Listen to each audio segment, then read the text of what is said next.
Dobar dan ljudi, šta ima? Danas ću vam nešto pokazati na GTA San Andreas. Znači, kako staviti mod u njega. Znači, trebate samo ovu aplikaciju koja košta, ali ako neki hoće, evo stavit ću link u description ako želi neko skinut. Znači, morate napraviti novu igru, novi save. I kao ja sam ovaj novi. I sad odaberete, samo malo. Odaberete što hoćete, evo imati. Wanted,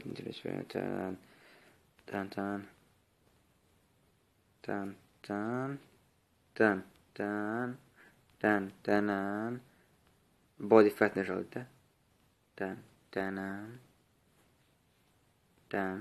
Professional. Padobran. I sad ću ja odabrati, evo, Hydra Fighter Jet. To je predobro. I odabrat ću Voodoo. I sad idete save. Da se to sve save-a.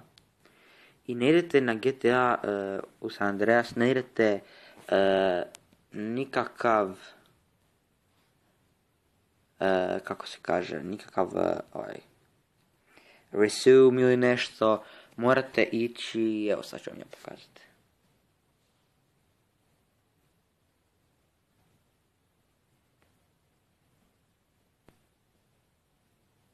Idete na load game.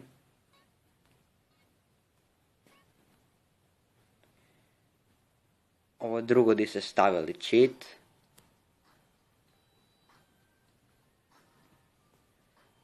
I sad bi vjerojatno trebao biti tu.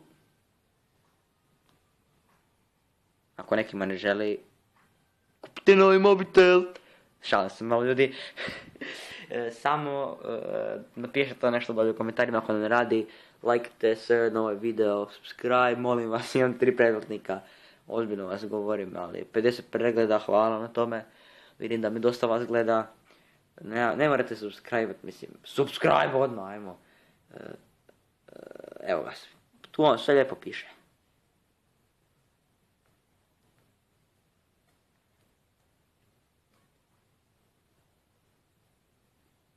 Jer sam ja stavio onaj, vidite kako su se mišići povećali.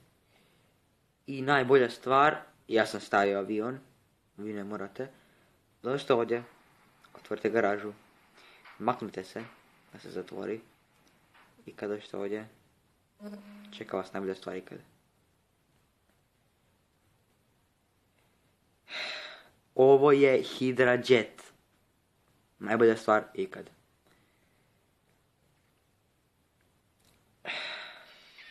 Vedi reći. Ljudi, ako vam se svidio ovaj video, lajkajte, subscribe, molim vas. Ako želite da snimam ovakve videe sa čitovima, recite. A mi se vidimo sljedeći put. Ćao.